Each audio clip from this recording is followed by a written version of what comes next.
Hello guys, welcome to my YouTube channel. ಇವತ್ತೇನು special ಅಂತ ಅಂದರೆ, ಇವತ್ತು ಲೈಟಾಗಿ ಟಿಫನ್ ಮಾಡಿಕೊಂಡು ಆಮೇಲೆ ಸಂಡಿಗೆ ಮಾಡ್ಕೊಳ್ಳೋಣ. ಮನೆಗೆ ತುಂಬ ಬಿಸಿಲಿರೋದ್ರಿಂದ ಮನೆಗೆ ಸಂಡಿಗೆ ಮಾಡ್ಕೊಳ್ಳೋಣ ಅಂತ ಅಂದ್ಬಿಟ್ಟು ಟಿಫನ್ ಮಾಡ್ಕೊತಾ ಇದ್ವಿ.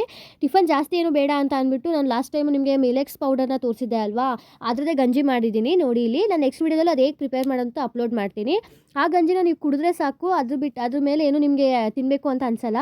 ಟಿಫನ್ಗೆ ಅದು ಬೆಸ್ಟ್ ಗಂಜಿ, ಹೊಟ್ಟೆ ಚೆನ್ನಾಗಿ ತುಂಬುತ್ತೆ.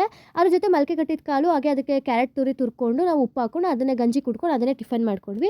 ಆಮೇಲೆ ನಾವು ಇಲ್ಲಿ ಸಂಡಿಗೆ ಪ್ರಿಪೇರ್ ಮಾಡ್ಕೊತಾ ಇದ್ದೀವಿ. ಮತ್ತು ಇವಾಗ ಅಕ್ಕಿ ಹಿಟ್ಟನ್ನ ನೀರಲ್ಲಿ ಹಾಕ್ಕೊಂಡು ಅದನ್ನು ಬೇಕಿಟ್ಟಿದ್ದೀವಿ. ನಾವು 2 ಸೇರಷ್ಟು ಅಕ್ಕಿ ಹಿಟ್ಟು ಹಾಕ್ಕೊಂಡಿದ್ದೀವಿ. ಅದಕ್ಕೆ ಅರ್ಧ ಸೌಟಷ್ಟು ಬಿಳಿ ಎಳ್ಳು, ಅರ್ಧ ಸೌಟಷ್ಟು ಜೀರಿಗೆ, ಅರ್ಧ ಸೌಟಷ್ಟು ಖಾರದ ಪುಡಿ. ನಾವು ಖಾರದ ಸಂಡಿಗೆ ಮಾಡ್ಕೊತಾ ಇದ್ದೀವಿ.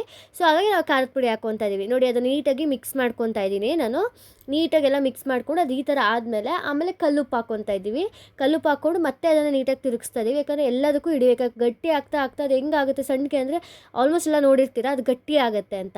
ಗಟ್ಟಿ ಆದಮೇಲೆ ಮತ್ತೆ ಅಕ್ಕಿ ಹಸಿಟ್ಟು ಹಾಕ್ಕೊತಾ ಇದ್ದೀನಿ, ಇನ್ನೂ ಗಟ್ಟಿ ಆಗಬೇಕು ಅಂತ. ಅಕ್ಕಿ ಹಸಿಟ್ಟು ಹಾಕ್ಕೊಂಡು ನೀಟಾಗಿ ತಿರ್ಕೊಂಡು ಅದು ಮುದ್ದೆ ಥರ ಈ ಥರ ಆದಮೇಲೆ ಅದನ್ನು ಆಫ್ ಮಾಡಿ ಕೆಳಗಡೆ ಇಳಿಸ್ಕೊಂಡು, ಸೇಮ್ ನೀವು ಮುದ್ದೆ ಹೆಂಗೆ ತಿರುಗ್ತಿರೋ ಹಂಗೆ ತಿರುಗಬೇಕು.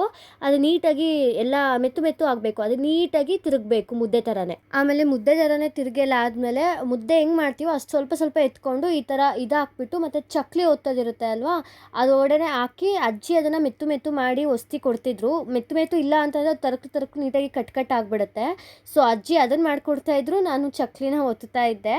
ಅಷ್ಟೊತ್ತಿಗೆ ಅಮ್ಮನೂ ಎಲ್ಲ ನೀಟಾಗಿ ಅದನ್ನು ಎತ್ತಿ, ಬಿಸಿ ಇರುತ್ತೆ ಅಲ್ಲ, ಅದನ್ನ ಎತ್ತಿ ಉಂಡೆ ಮಾಡಿ ಕೊಡ್ತಾಯಿದ್ರು ಅಮ್ಮನೂ. ನೋಡಿ, ನಾವು ಒಂದೊಂದು ಡಿಸೈನ್ ಮಾಡ್ಕೊಂಡಿದ್ದೀವಿ. ಅದು ಚಕ್ಲಿ ಒಳ್ಳಲ್ಲೇ ತುಂಬ ಡಿಸೈನ್ ಬರುತ್ತೆ.